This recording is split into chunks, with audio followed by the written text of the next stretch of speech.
management, tax, accounting, and payroll. Thank you for voting us Yuba Sutter's best in multiple categories, including financial advisor and wealth management firm for the past 5 years. You can find more information at shawassociatesinc.com or 530-674-1150. Shaw & Associates is proud to support community radio. Hey, good morning to you. It's 13 minutes after 8 o'clock. And join us right now, Yuba County Sheriff Wendell Anderson. Good morning, Sheriff. Good morning. Wendell Anderson of, let's see if I got the mic on right there.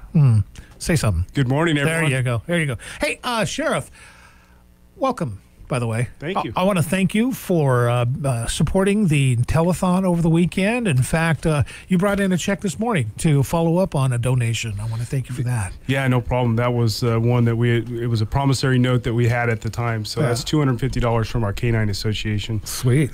So I also have one from Circle Spear Ranch, and this is the owner of the Museum of the Forgotten Warriors. Oh, okay. Yeah, Spear. She's donating $50. So thank you so much. We appreciate it, Roberta. And if you're not familiar with the Museum of the Forgotten Warriors, man, you need to get out there and see it. It's something to behold. Take North Beale Road to right before the gate, and you'll find a road, which is just not a road, a road. That is the designation of it. Take a right, and you'll see the helicopter out front. That's just amazing. It is amazing, and the work that they've done out there over the years is just.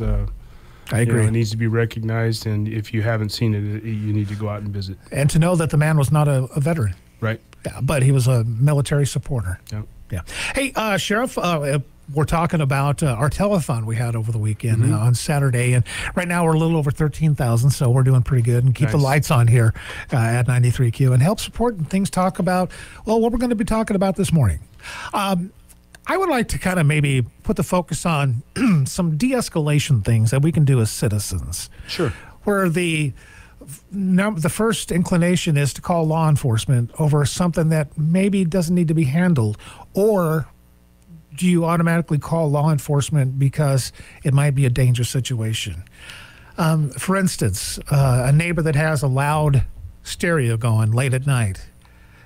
What's the first thing you do? And is there law or are there noise ordinances? And how would you handle something like that as a citizen?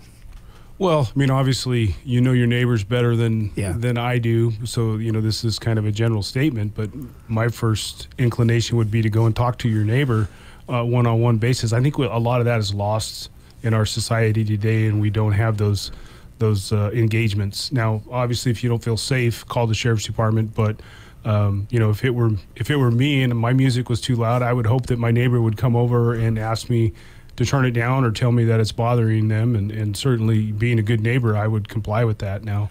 And it's not just the music. It's maybe a loud barking dog. Maybe there's some way you can work together to keep that away. Maybe keep the dog away from your bedroom window. There are ordinances, Yuba County ordinances in place for just those things, for barking dogs, for noise complaints. And there's also sections in the penal code that would apply to disturbing your peace. So. But we don't want it to get to that level. Right. We wanted to de-escalate. And it was interesting because I was doing some research on this, and there's a lot of things that the government puts out there that you don't want to do. You don't want to write your neighbor a letter because that just kind of ticks them off a little bit. Sure. And no matter how nicely it's worded, that makes it official. You want it to be basically keep things as less official as possible. Yeah, I mean, the face-to-face contact is worth a lot, at least in my eyes. If somebody has a problem and they come and present it to me face-to-face, it's always garners my respect, and I think that's the first step that you should take to solve a problem. But like you said, we kind of lost that. I've lived through 2 floods there, and the big thing to take away was I didn't know my neighbors as good as I thought until something bad like that happens, where you were all camping out in their front yard or anything, or you're able to go next door and borrow some soap or whatever. What I'm just saying is that neighborhood engagement kind of has went away. Yeah, and neighborhood barbecues and gatherings and things like that, it seems, are a thing of the past. You do see some communities where they're very tight-knit and they all know each other. Don't necessarily always get along, but at least there's that respect that they have for each other where they can, have those face-to-face conversations. And I think we need to get back to a lot of that. And, obviously I'm not advocating that you go put yourself in a dangerous position, but when it presents itself and you have the ability to talk to your neighbor, go out and talk to them.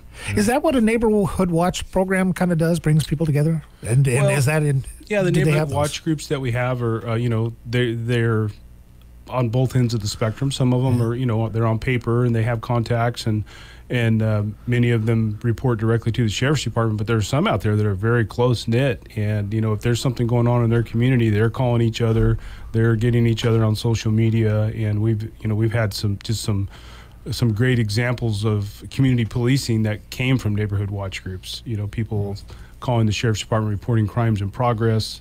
So if you see those things, obviously call, but also make your neighbors aware if you see something suspicious. And so they're both ends of the spectrum with neighborhood watch groups.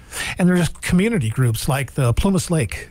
They have their own Facebook page where they get together as a community.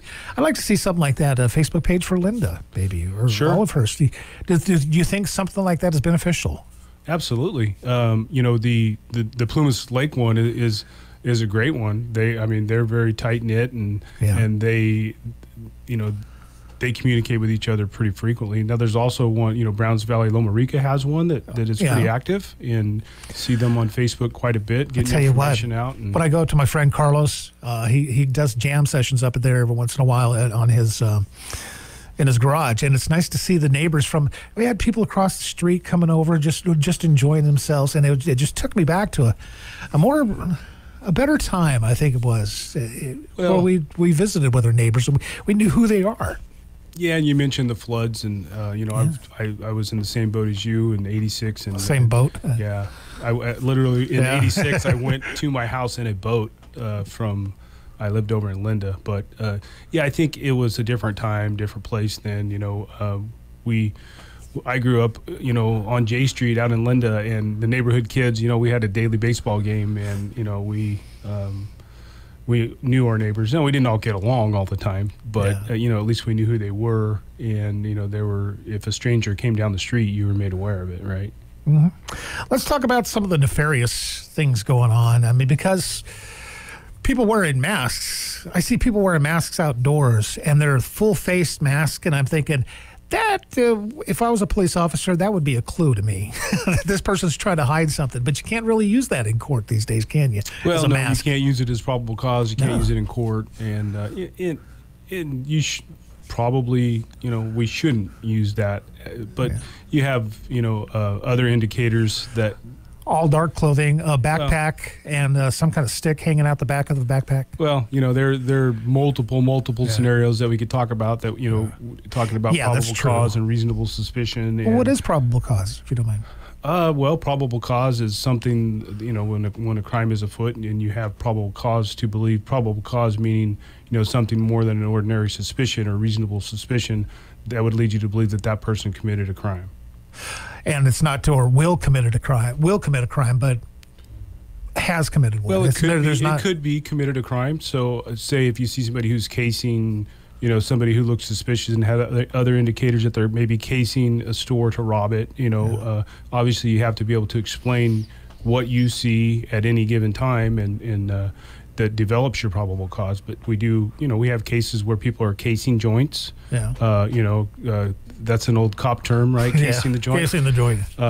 But it's just all in your training and your observation skills, and different officers have different level of skills, based on their experience. Super cops kind of thing. Some people that just have a sixth sense, if you will. There are some of those, and then there are some that you garner that with experience.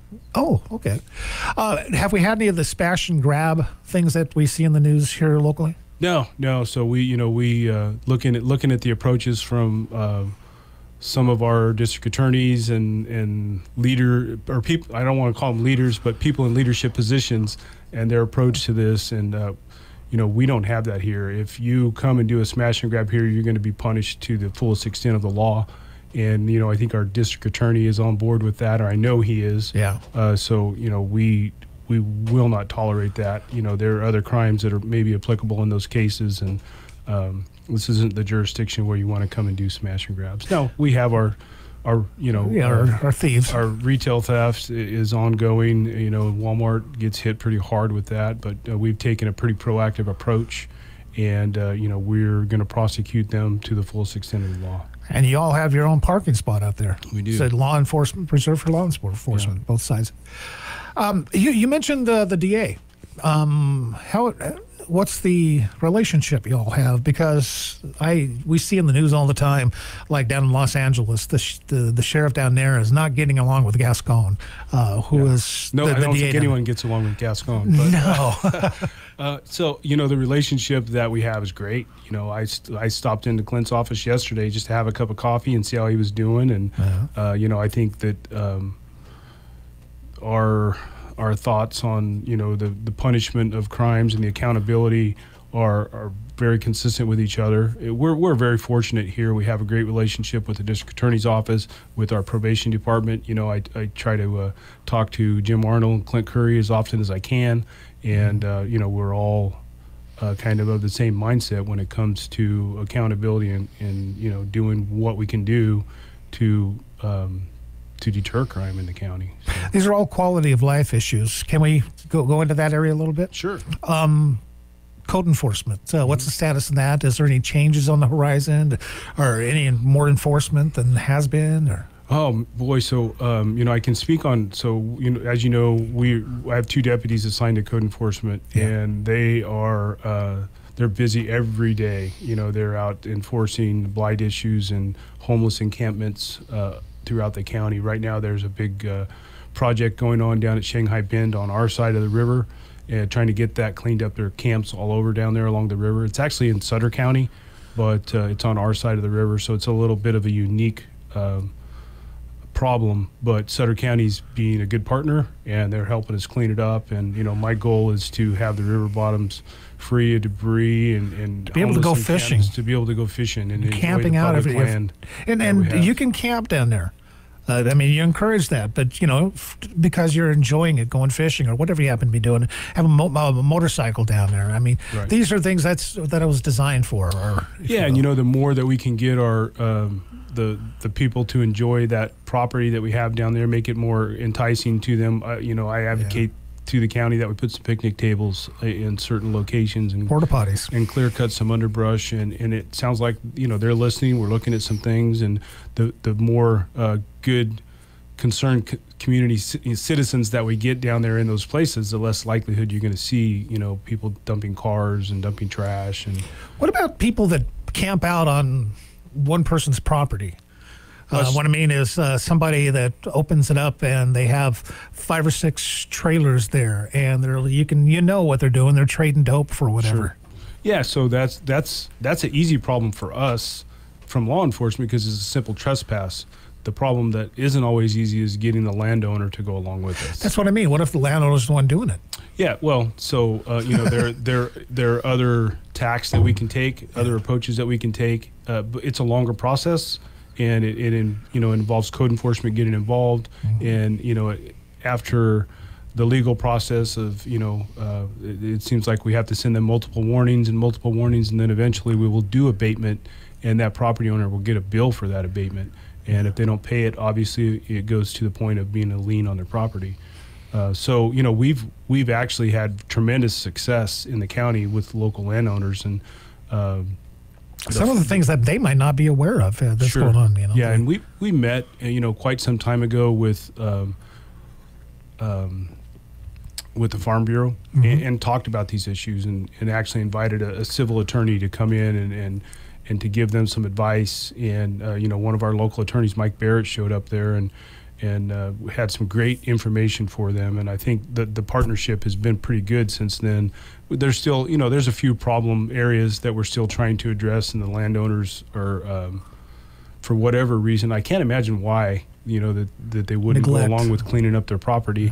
But we're having, there's a few out there that just don't. Maybe they inherited the property. They don't have the sweat in it. Could be. Could be. Let's talk about animals Sure. in the county, because,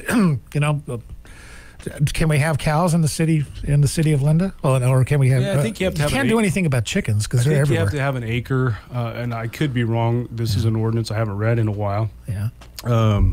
you have to have a certain amount of land to have livestock. You can actually have chickens, but you're limited on the number of chickens, I believe, based on the parcel size. So, well, good luck trying to control that. They hide those eggs pretty good. Yeah, animals. So this has become a pretty big issue. You know, as you know, Yuba County has had the big one a couple months ago. The population has just grown and grown, and ACS hasn't necessarily matched that pace. And so we are actually looking at expanding our shelter right now. We had some discussions with our administrative services department, with our chief executive officer, and there's just a need. Our kennels right now are full of animals, and we need to increase the size and the services that we provide to the county because the population has grown so much. We need to get the word out that if you're a veteran, it does not cost you anything to adopt an animal. Right. In the state of California, you have to pay the license fees, but you don't have to pay the adoption fees. So there's something to be said about that. And there's some, we try to highlight some of the animals that we have up for adoption on out that there Pet on Harbor social media. And that's how I got mine. Pet Harbor, and there's some animals out there that are looking for a home. So if you're looking for a dog, or a cat, or what about that horse that you all? Because there was a big bust, wasn't there, over in Olivehurst a while back, where the man had like a couple hundred farm animals in the town. Had pigs, goats, chickens, ducks. What all happened to them? So we're still holding them. Still holding? Some of them are up at our posse arena.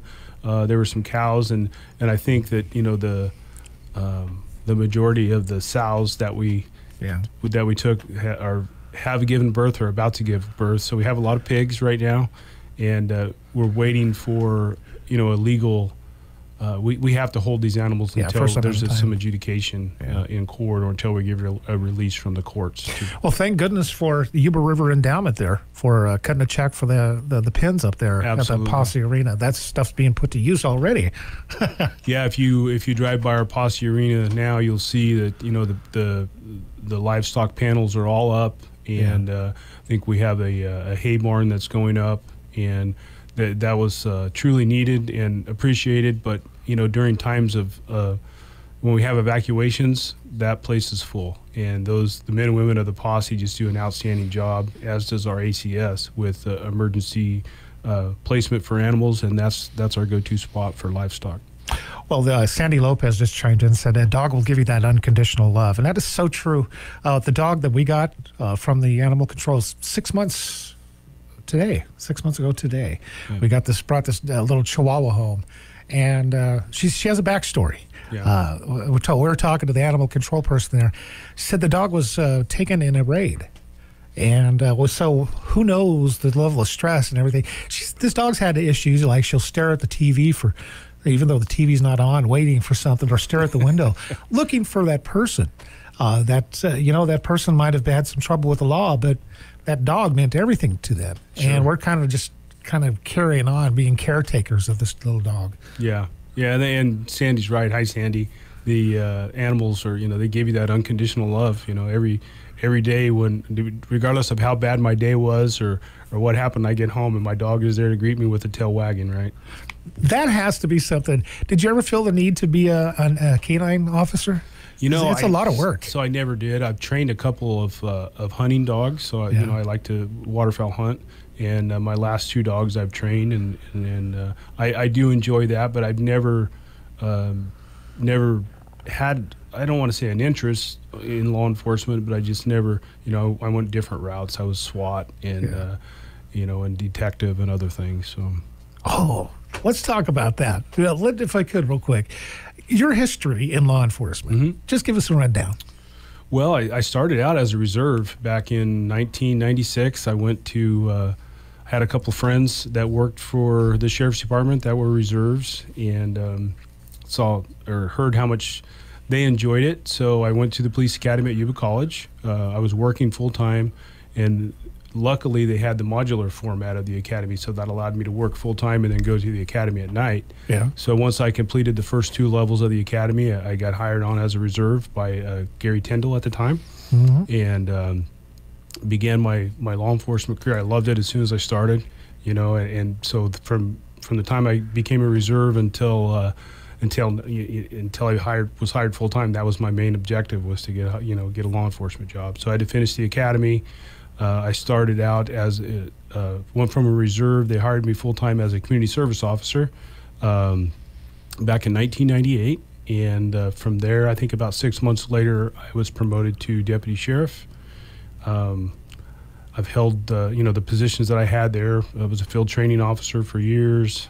Detective was probably my favorite, I think. Detective was? Detective was, yeah. You gotta suss it out in your head about what's going on. Huh? Yeah, I had a couple stints as a detective. I was a deputy detective. And then I rotated out. I was promoted to sergeant. And then later got a chance to go back in as a sergeant. And then before I was elected sheriff, I was the lieutenant in charge of detectives. So you went from full uniform to were you able to do the plain clothes and all that? Yeah. And now you had to go back to the uniform. Yeah, it makes it easy. I don't have to put together a matching suit and tie every day. But that's true. No, I've been blessed with my career with Yuba County Sheriff's Department. I found my passion, my life's calling. Well, there's people you see that have that same passion. Absolutely. Probably all of them. I think you have to go into the profession these days. Is you have to have that true, servant heart, to want to do that. And I mean, people get into it for different reasons, right? But for the most part, it's about serving the public, advocating for victims, and accountability to the people that would prey on those people, on the victims. So, I forgot to mention my time as a resident deputy in the hills, and that was truly an awesome experience as well. Working up in the hills probably gave me, a different perspective on things. And I think it forces you a little bit more to work on your de-escalation skills, because you don't have backup up there, right? Yeah. So, you have to.